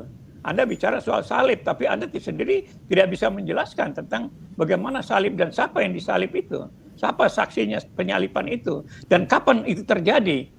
Sehingga Al-Quran bisa menulis itu dari mana dia tahu. Dari mana terjadi peristiwa salib. Sedangkan yang terjadi di dalam Bible itu adalah saksi mata. Bahkan tadi sudah saya sebut 2 orang sejarah. Sejarawan rohani dan sejarawan Romawi dan sejarawan dari Yahudi. Yang menulis tentang peristiwa penyalipan. Dan saksinya itu banyak. Sejarah juga mencatat. Tetapi dari Al-Quran sendiri Anda tidak bisa menjelaskan apa-apa tentang penyalipan. Saya tanya Anda tentang tahun berapa Isa mau disalib sehingga diserupakan, Anda juga tidak bisa jawab itu. Siapa yang diserupakan untuk disalib, Anda juga pasti tidak bisa jawab itu. Nah sekarang saya kasih tahu Anda tentang Injil ya. Di dalam Galatia 1 ayat 8 dikatakan begini. Tetapi sekalipun kami atau seorang malaikat dari sorga yang memberitakan kepada kamu satu Injil yang berbeda dengan Injil yang telah kami beritakan kepadamu, terkutuklah ia. Jadi Injil yang sudah ada ini sudah sempurna dari Tuhan. Jadi kalau ada orang yang mencoba-coba membuat yang palsu, terkutuklah ia. Ya, walaupun itu dari malaikat dari sorga sekalipun. Tapi kalau itu sudah berbeda dengan Injil yang ada ini, terkutuk gitu. Sehingga di sini kita tahu pasti bahwa apa yang sudah tertulis itu sempurna, lengkap, mendetail, dan berurutan. Bible itu luar biasa benar isinya. 31.000 dan 171 ayat. Dia menjelaskan secara mendetail. Nah pertanyaan Anda tentang nama, saya kira itu tidak penting lah. Ya, tapi saya jelaskan apa yang penting dari 3 orang ini. Pertama, Yesus menjadi hina karena manusia sebenarnya yang hina. Yang satu sadar bahwa dia orang berdosa. Dia mengaku, dan Yesus katakan, hari ini juga engkau bersama-sama dengan aku di Firdaus. Tapi yang satu justru menghina Yesus. Itu yang paling penting daripada 3 orang yang disalib itu. Masing-masing dengan keadaannya gitu. mereka itu siapa sebenarnya? Yesus yang menebus ganti manusia yang luar biasa ini, ya, manusia yang berdosa. Lalu yang satu mengakui kebenaran Yesus, dia mengaku dia sebagai bersalah, yang satu tidak mengakui, gitu. Sehingga menurut Alkitab itu sudah sangat sempurna dan itu tidak bisa dibantah oleh siapapun. Tapi kalau ada yang bantah juga, yang bantah tidak bisa mempertanggungjawabkan sama sekali. Seperti saya tanya Anda, bagaimana Al-Quran menceritakan peristiwa salib itu kapan itu? Terjadinya kapan? Lalu yang diserupakan itu siapa itu? Di mana Al-Quran mengatakan itu? Anda akan repot, sama sekali Anda akan repot untuk menjelaskan itu. Nah ini sehingga kita sudah tahu pasti bahwa Injil itu salah satu kitab suci yang paling sempurna, yang lengkap, yang mendetail dan berurutan. Menceritakan secara mendetail sehingga kita mengerti apa yang dilakukan oleh Tuhan dan bagaimana keberadaan manusia itu sendiri. Karena Alkitab itu banyak menjelaskan, apalagi tentang salib. Itu banyak mengupas tentang kemurahan Tuhan sendiri terhadap umat ciptaannya ini. Bagaimana dia memperhatikan kehidupan umat ciptaannya ini, penderitaannya, kesengsaraannya dalam hidup ini. Lalu bagaimana manusia itu sendiri menderita. Ya, lalu bagaimana Tuhan campur tangan supaya manusia tidak menderita. Dan itu kita sudah nikmati. Setelah pengorbanan Yesus, kita sebagai orang Kristen bisa mengerti tentang semua keadaan ini. Ya, sehingga kita punya pengharapan yang pasti untuk kepastian keselamatan itu sendiri. Dan kita mampu untuk mengampuni saudara-saudara kita yang berbeda. Yang menjahati sekalipun, kita mampu untuk mengampuni. Karena memang melalui penyalipan ini kita diberi kuasa untuk bisa mengampuni orang lain. Sehingga dunia ini menjadi aman dan tidak terjadi apa-apa. Jadi kalau masih banyak orang yang belum percaya pada salib, Tuhannya tidak menyelamatkan, ini jadi masalah bagi dunia ini. Nah itu jadi persoalannya seperti itu. Sehingga hal-hal seperti ini penting untuk kita sadari betapa hebatnya Yahweh itu. Bahkan Yesus sendiri yang Yahweh yang jadi manusia untuk menebus dosa manusia. Karena keadaan manusia yang begitu menderita karena saling membenci itu sendiri. Jadi di sinilah kelebihan daripada Bible itu sendiri yang menjelaskan tentang Tuhan yang pengasih dan penyayang itu. Dia wujud nyatakan. Jadi Tuhan yang kasih penyayang itu dia nyatakan. Bukan hanya disebut Tuhan pengasih penyayang, tapi tidak melakukan apa-apa untuk umatnya gitu loh. Nah ini yang penting buat kita. Bagaimana Yahweh itu dengan kasih pengasihannya itu, dia melakukan segala sesuatu. Bahkan dia datang dalam rupa manusia untuk menebus dosa itu. Yang dikatakan sebagai kutuk hina, sangat hina, itu luar biasa banget. Nah ini harus kita perhatikan apa yang dilakukan oleh Yahweh. Nah sekarang kita ditandingi dengan Al-Quran oleh Allah Subhanahu wa Ta'ala. Tapi pertanyaan saya ini Anda akan sulit sekali untuk bisa menjelaskannya. Itu persoalannya, sehingga marilah kita saling mempelajari satu dengan lain, kita mengerti ajaran masing-masing untuk kita hayati dan kita terapkan apa yang terbaik dalam hidup ini. Karena jelas manusia ini menderita karena hidup manusia yang penuh dengan masalah, permusuhan, kebencian ini membuat persoalan dalam kehidupan manusia pada umumnya. Sedangkan hidup ini harusnya menjadi satu, supaya kita saling membantu, saling membangun, sehingga sebagai bangsa kita bisa hidup dalam damai dan diberkati oleh Tuhan. Karena kalau kehidupan yang tidak damai, tidak mungkin diberkati oleh Tuhan. Ini yang menjadi misi penting Yesus melalui penyalipan, supaya manusia itu bisa berdamai dengan sesamanya dan hidupnya diberkati oleh Tuhan. Ini yang paling penting dalam peristiwa salib, karya dari Tuhan sendiri. Oke, terima kasih kepada Pak Nale yang tidak terasa ya selama 7 menit, dan di mana acara ini telah berlangsung selama 1 jam lebih 13 menit. Oke, sekarang masuk ke dalam putaran terakhir untuk Pak Nale yang memberikan pertanyaan terakhir yang dijawab oleh Bang Aristo terakhir pula. Bagaimana Pak Nale, Anda siap? Ya, siap. Oh, mantap. Silakan Pak Nale, Anda berikan pertanyaan terakhir. Waktu berjalan, pertanyaan disampaikan. Siap, monggo. Saya kembali lagi pada ayat Al-Quran, yaitu An-Nisa 157. Dikatakan bahwa bukan Isa yang disalib, tapi diserupakan, gitulah. Jadi Isa tidak dibunuh, ya, tapi diserupakan. Padahal kalau kita baca di Maryam 33, di sana dikatakan, sejahteralah atas aku pada waktu aku dilahirkan, pada waktu aku wafat dan aku bangkit hidup kembali. Di surat Ali Imran 55 juga begitu. Allah menyampaikan pada akhir ajalnya dan dia diangkat ke surga. Nah ini bukti bahwa Yesus itu betul-betul mati gitu. Nah bagaimana Anda bisa menyangkal ini? Itu dia jadi persoalannya di situ. Sehingga saya sekarang tanya, bagaimana Anda bisa membuktikan dengan pasti bahwa Yesus itu betul-betul Isa bukan Yesus ya. Isa yang tersalib itu kapan peristiwa itu terjadi? Dan siapa orang yang diserupakan untuk menggantikan Isa yang tidak jadi disalib itu? Mungkin ini pertanyaan saya yang penting yang mungkin Saudara Aresto bisa menjelaskan sesuai dengan ayat Al-Quran itu sendiri ya. Sesuai dengan ayat Al-Quran. Karena Al-Quran berani mengatakan An-Nisa 157, pasti Al-Quran juga bisa memberikan jawaban yang pas gini. Jadi kalau dikatakan bahwa bukan Isa yang disalib, tapi diserupakan karena Isa tidak ada yang membunuh, tidak ada yang menyalibkan katanya. Lalu ini kesaksian siapa? Ya, siapa yang melihat peristiwa itu dan kapan itu terjadi? Lalu siapa yang diserupakan? Jadi kapan peristiwa salib Isa mau disalibkan itu kapan? Yang keduanya yang diserupakan itu siapa yang menyerupakan Isa itu sendiri? Nah itu dua pertanyaan saya, tolong Saudara Aresto jawab. Ya, kapan itu peristiwa Isa mau disalib itu kapan? Lalu yang diserupakan itu siapa? Gitu. Ya, terima kasih. Oke, terima kasih kepada Pak Nale yang telah memberikan pertanyaan terakhir. Oke, tanpa lelah terus maju Pak Nale memberikan pertanyaan sampai titik penghabisan. Oke, bagaimana Bang Aristo? Anda siap memberikan jawaban terakhir? Oke. Siap. Selama 7 menit Anda berikan jawabannya. Waktu berjalan, jawaban dilemparkan. Monggo. Oke. Siapa yang disalib dan kapan peristiwa penyaliban itu terjadi? Pertanyaan yang sangat bagus. Pertama saya akan menjawab nomor 2 dulu ya. Kapan peristiwa penyaliban itu terjadi? Ya.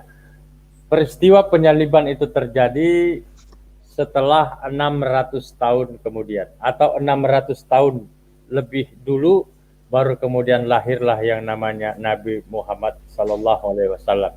Loh, kok Muhammad tahu penyaliban itu? Ya, jelas dia tahu.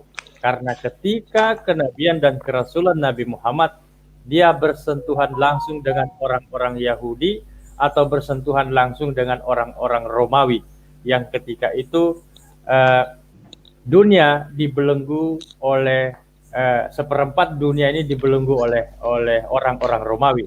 Nah, artinya mengapa kemudian ayat surat An-Nisa ayat 157 itu turun? Karena mereka mengolok-olok Nabi Muhammad dan kemudian turun ayat bahwa yang disalib itu bukanlah Nabi Isa tetapi orang yang diserupakan.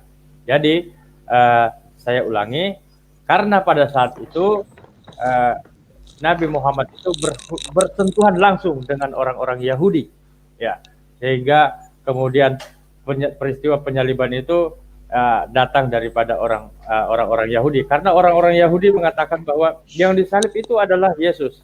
Nah, akhirnya kemudian turunlah ayat Al-Quran surat An-Nisa ayat 157 itu. Jadi 600 tahun lebih dulu sebelum Rasulullah datang. Kemudian Pak Pendeta Martinale bertanya tentang surat An-Nisa ayat 157 juga ya, kembali ke ayat itu. Wa ma qataluhu, bismillahirrahmanirrahim, wa ma salabu wa ma qataluhu in subihalahum, kurang lebih ayatnya seperti itu. Mereka tidak membunuhnya dan mereka tidak pula menyalibnya, tetapi orang yang diserupakan dengan Nabi Isa. Maka kalau kita pertanyaan Pak Martinale siapa, maka saya akan menjawab secara konteks ayat itu tidak menjelaskan siapa, hanya menjelaskan orang yang diserupakan. Tetapi jawaban itu kita bisa dapatkan dari external evidence.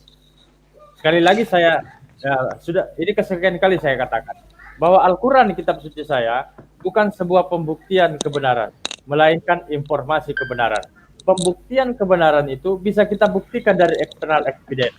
Berdasarkan external evidence, kisah para rasul pasal 1 ayat yang ke-19 menceritakan tentang Hakal Dama, maka saya menjawab orang yang diserupakan itu adalah Yudas Iskariot.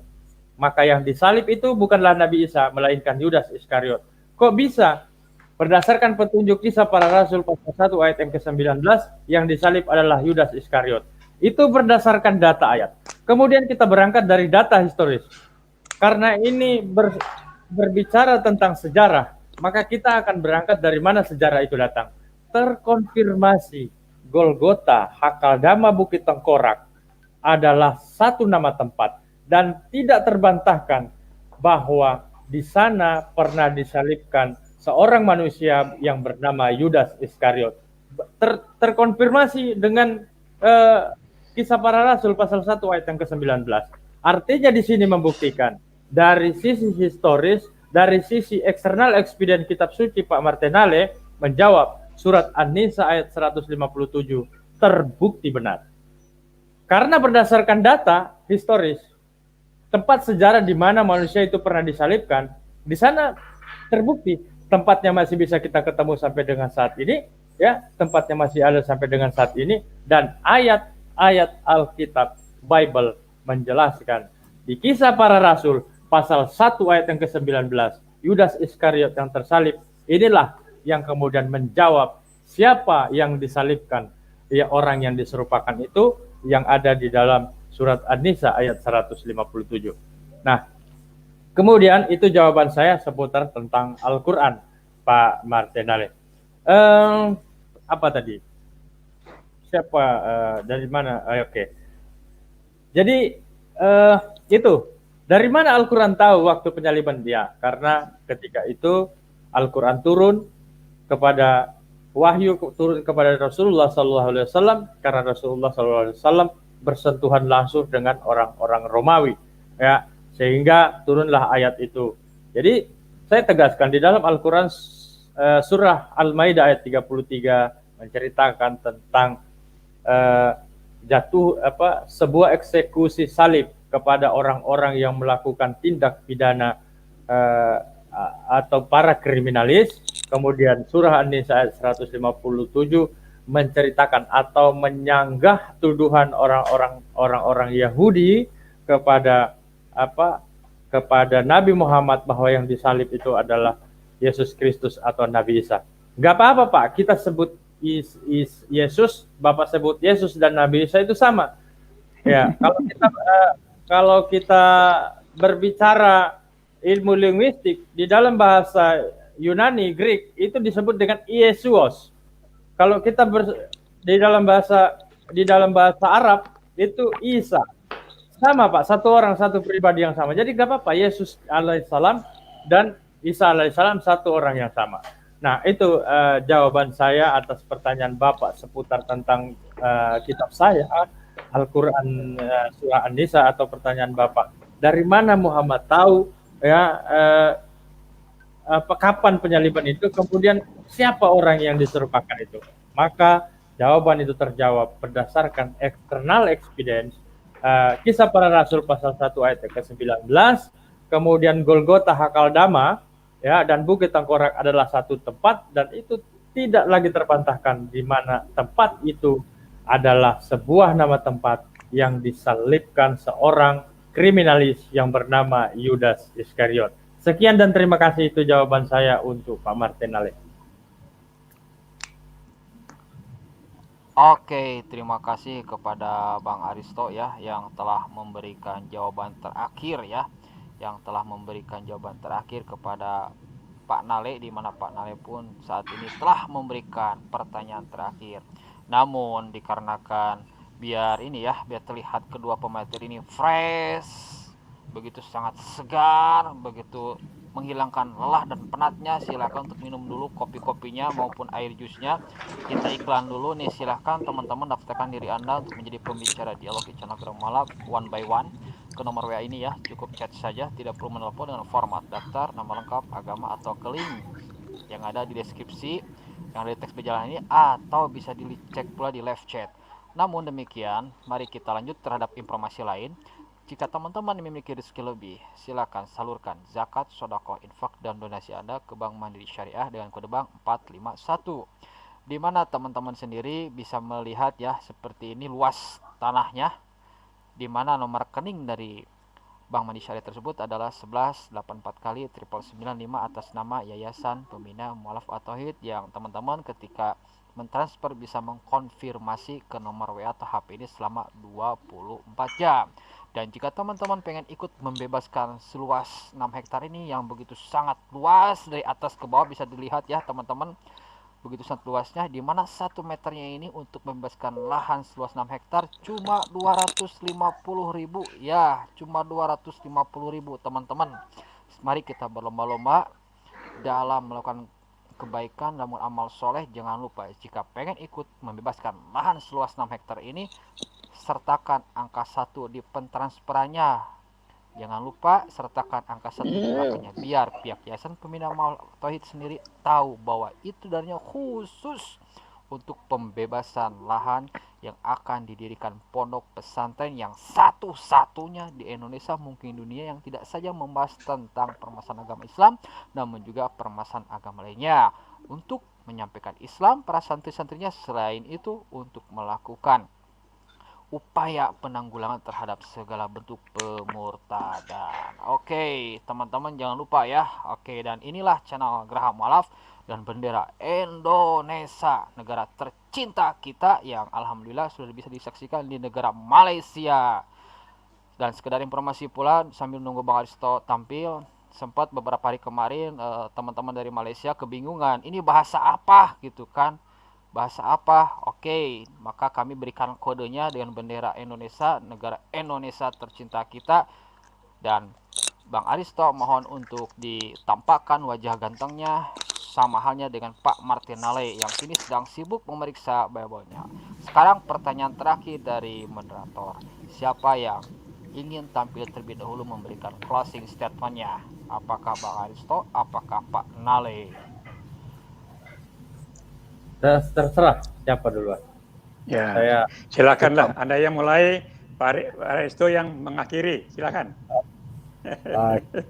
Siap. Oke, sudah sepakat ya. Berarti Bang Aristo ya yang memberikan closing statement selama 7 menit. Bagaimana Bang Aristo, Anda siap?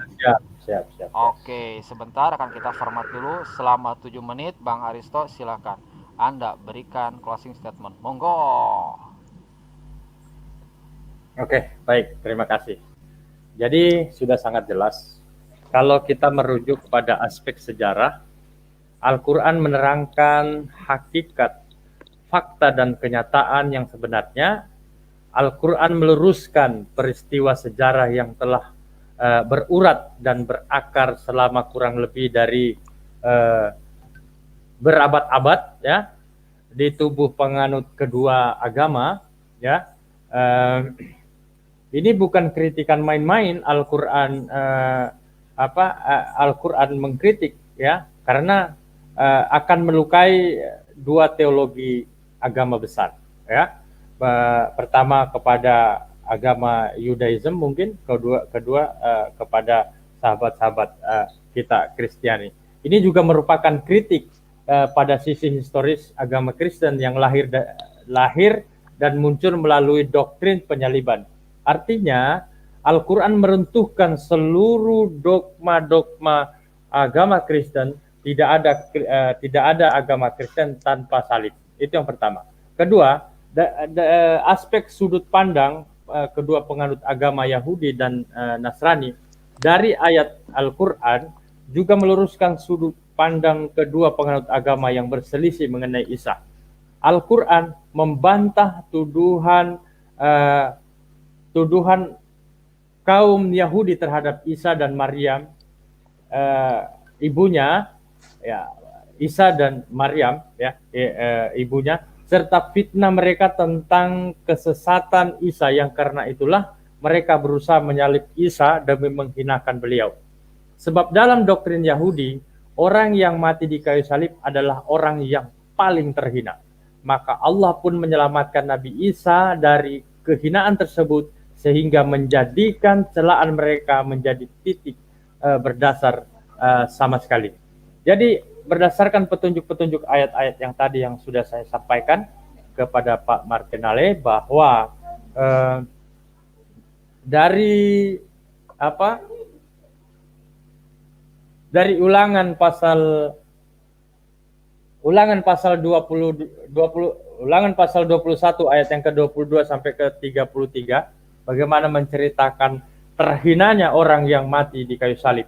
Kemudian berdasarkan petunjuk Galatia pasal 13 sudah sangat jelas konteks ayatnya dan bahkan kita hampir semua hafal ayat itu. Para apologet dan para kristologi sudah tidak asing lagi dengan ayat itu. Terkutuklah orang yang tergantung di kayu salib. Artinya ini menceritakan tentang kutukan.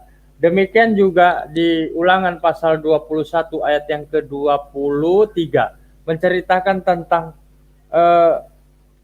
terkutuknya orang yang ada di kayu salib. Jadi di sini kemudian berdasarkan berdasarkan data-data yang saya miliki bahwa orang-orang Yahudi, budaya orang-orang Yahudi, bagi mereka yang melakukan pelanggaran berat itu akan disalib. Ya, begitu juga dengan Nabi Isa. Urgensinya, mengapa kemudian Nabi Isa ingin disalib? Karena mereka menuduh Nabi Isa adalah anak hasil dari perzinahan. Itu yang kemudian mereka itu mengejar-ngejar Nabi Isa, yang kemudian mereka ingin menyalib Nabi Isa. Maka dalam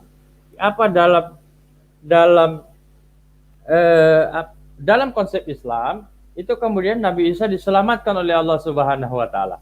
Nah, jadi itu sudah saya paparkan bahwa bagaimana kemudian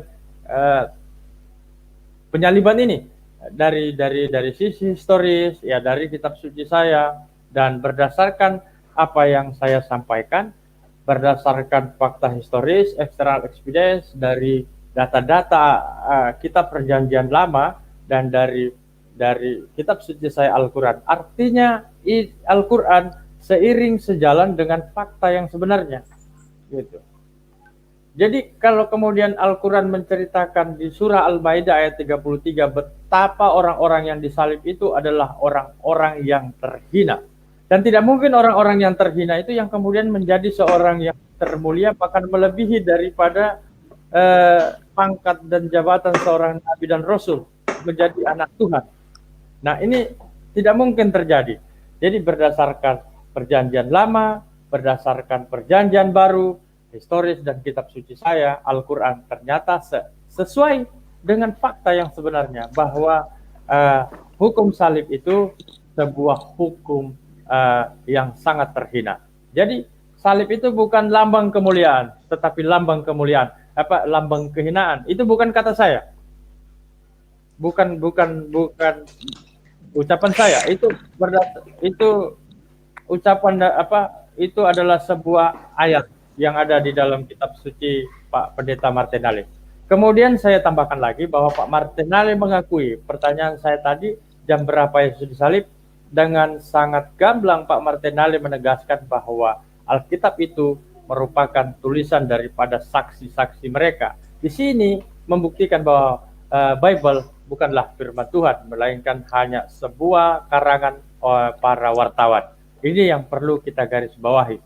Karena bagaimana sebuah informasi yang sulit dipertanggungjawabkan antara jam 9 dan jam 12, walaupun kita diarahkan mengikuti jam Romawi dan mengikuti jam Yahudi. Orang Romawi yaitu juga orang Yahudi. Saya kira itu yang sangat penting. Jadi apapun yang sudah kami dialogkan dan apapun pertanyaan Pak Martinale yang saya jawab puas tidak puas, itu yang bisa saya berikan kepada Pak Martinale. Mohon maaf atas kelebihan dan kekurangan saya, keterbatasan saya menjawab pertanyaan-pertanyaan Pak Martinale, harap dimaklum. Jadi itu yang bisa saya suguhkan kepada Pak Martinale dan kepada para audiens dari seluruh channel-channel yang berafiliasi ke Geraham Walaf. Kata terakhir dari saya, jika ada salah-salah kata, mungkin dimaafkan apa yang sudah saya sampaikan, ya. Itu yang bisa saya sampaikan kepada audiens semua. Wabillahi taufiq wal hidayah. Wassalamualaikum warahmatullahi wabarakatuh. Salam buat Pak Martin. Waalaikumsalam warahmatullahi wabarakatuh. Terima kasih kepada Bang Aristo. Nah, sekarang gilirannya nih. Giliran Pak Nale yang memberikan closing statement-nya. Bagaimana Pak Nale? Anda siap? Ya, siap. Wah, mantap. Semangat ini closing statement-nya nih. Ya, Selama 7 menit, silakan Anda berikan ya. closing statement-nya. Monggo. Ya, di closing statement ini pertama-tama saya ucapkan terima kasih dulu untuk saudara saya Pak Farudin ini yang sudah memandu acara kita sampai pada akhir ini ya. Terima kasih banyak. Lalu yang keduanya saya mau juga menjelaskan tentang salib ini kembali ya. Bahwa salib ini adalah kisah paling inti dalam Bible. Itu kata. Jadi salib ini bukan satu cerita-cerita tambahan, sekedar bukan. Itu inti daripada isi Bible itu di situ intinya itu. Karena di dalam Bible itu bercerita tentang bagaimana Allah mencipta, lalu proses manusia yang berdosa, lalu manusia menderita, lalu Tuhan sendiri campur tangan di dalam mengatasi kemelut yang ada dalam kehidupan manusia supaya manusia bisa menikmati hari hidup. Itu sebenarnya makna salib itu di sana. Sehingga salib tadi sudah dari awal saya katakan bahwa garis vertikalnya adalah memulihkan hubungan dengan Tuhan, dan dengan pulihnya hubungan dengan Tuhan maka kita bisa pulihkan hubungan dengan sesama manusia. Jadi kalau orang bilang kita kenal Tuhan tapi kita bermusuhan dengan sesama manusia, itu jelas bohong itu. Karena kalau hubungan dengan Tuhan baik, pasti kita hubungan dengan manusia baik. Itu sebenarnya intinya di dalam Bible itu. Ini saya mau katakan versi Bible ya. Lalu yang berikutnya tadi juga Saudara Resto katakan bahwa Al-Quran bukan pembuktian kebenaran. Karena memang beliau menjelaskan tadi tentang penyalipan ini tidak ada sama sekali dari ayat Al-Quran. Tapi dari luar Al-Quran. Ini jadi persoalan. Sedangkan kita bicara di sini berdasarkan judulnya itu adalah penyalipan versi Alkitab dan versi Al-Quran.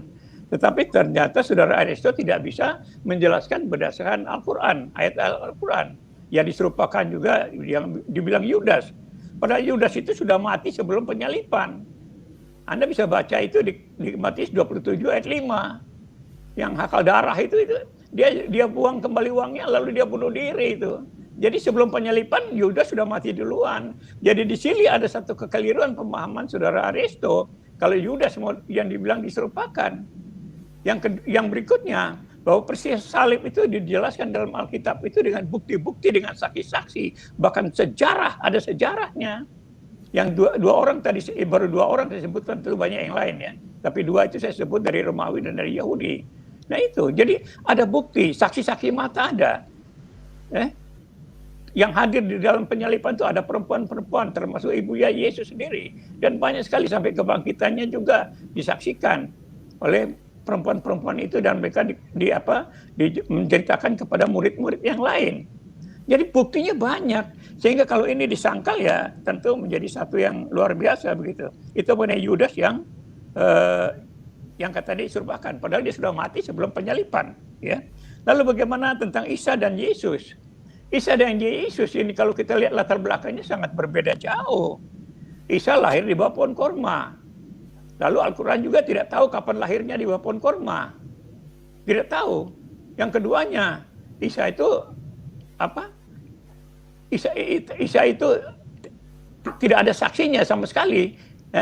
Bahwa dia lahir di bawah pohon korma itu kapan gitu. Saksinya bahwa dia lahir itu kapan.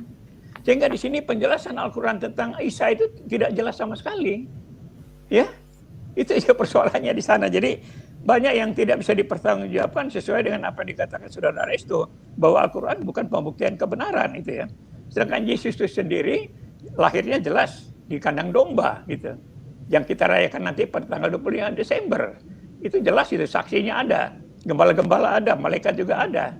Sebelum Yesus lahir aja sudah ada malaikat yang kasih tahu. Jadi tentang Yesus itu luar biasa banget karena dia menjelaskan sesuatu. Sehingga kalau saya mau katakan tentang Yesus, Yesus ini satu manusia yang luar biasa di antara manusia yang ada di dunia ini, termasuk di antara para utusan-utusan nabi-nabi dan para rasul. Yesus ini manusia yang paling istimewa. Jadi tidak cukup nabi-nabi dan rasul karena dia harus datang untuk menggenapi seluruh isi hukum Taurat dan kitab para nabi. Jadi Yesus ini satu sosok yang sangat luar biasa. Dia bukan seperti nabi-nabi yang lain, bukan. Yesus tidak bisa disamakan dengan nabi-nabi atau rasul manapun di dunia ini, tidak ada. Dia manusia spesial itu, ya, karena dia datang untuk menggenapi seluruh isi hukum Taurat dan kitab para nabi itu ada di Matius 5 ayat 17. Tanpa Yesus tidak ada gunanya, semua utusan-utusan itu tidak ada gunanya. Sehingga saya mau katakan kesempatan ini bahwa Yesus itu sangat luar biasa sekali dibandingkan dengan utusan manapun di dunia ini. Itu tidak ada tandingan. Manusia yang sempurna dan suci hanya Yesus sendiri dalam rupa manusia. Karena dia sendiri adalah sang firman itu yang menjadi manusia. Ya, sehingga kita buktikan bahwa nanti di akhir zaman dia juga yang akan menghakimi, bukan Tuhan manapun yang lain. Disinilah kelebihan Yesus itu yang bisa disaksikan oleh Bible itu sendiri, ya, itu loh. Jadi di sini jelas sekali bahwa siapa sosok Isa itu, sosok Yesus itu seperti apa.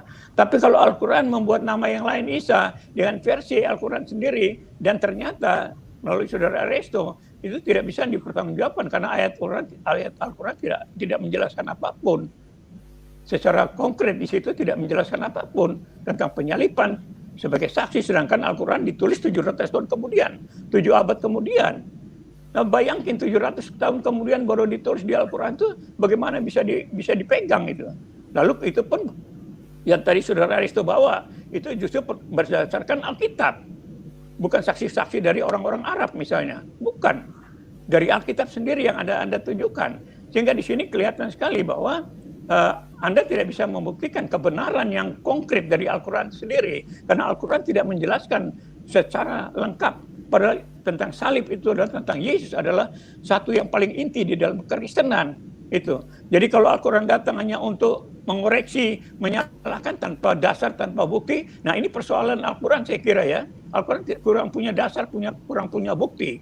Karena tidak ada saksi sama sekali. Dan itu sudah ditulis 700 tahun kemudian. Ya. Sehingga inilah hal-hal yang memang saya kira kita harus renungkan kembali mana yang bisa dipegang sebagai satu kebenaran. Karena Anda katakan bahwa Al-Quran bukan pembuktian kebenaran. Ini satu hal yang Anda jujur sekali mengatakan itu, Saudara Resto. Terima kasih. Terima kasih kepada Pak Nale yang telah memberikan closing statement-nya. Terima kasih kepada Bang Aristo, Pak Nale yang telah memberikan ilmunya, wawasannya, pemahamannya kepada para penonton. Dan semoga dengan acara ini kedua pemateri ini bisa menjadi contoh ya, menjadi contoh di mana perbedaan yang ada itu harus saling menghargai satu sama lain. Meskipun berbeda, tetap saja harus dengan nyantai, dengan santun penyampaiannya, tidak ada olok-olokan. Oleh karena itu teman-teman, biar tidak ketinggalan acara-acara yang ada di channel Gerak Mualaf, silakan Anda subscribe, like, dan share channel Gerak Mualaf. Selain itu, bisa pula bunyikan loncengnya biar tidak ketinggalan ya teman-teman. Lalu jangan lupa pula channel-channel yang berafiliasi dengan channel Gerak Mualaf seperti Timo Koriban, Mualaf Channel, Menahem Ali, Edi Praitno, Aristo Channel, Akademi Kristologi, channel saya sendiri, Kristologi Center, Sahabat TV, dan Ezra Beza. Oleh karena itu silahkan subscribe, like, dan share, dan bunyikan loncengnya. Terima kasih kepada kedua belah pihak yang telah memberikan ilmu, pemahaman kepada para penonton. Dan terima kasih pula kepada para penonton yang telah hadir di malam hari ini yang masih dingin ya teman-teman. Terima kasih. Maaf jika kami ada salah-salah kata maupun sikap. Bila taufiq wal hidayah. Assalamualaikum warahmatullahi wabarakatuh.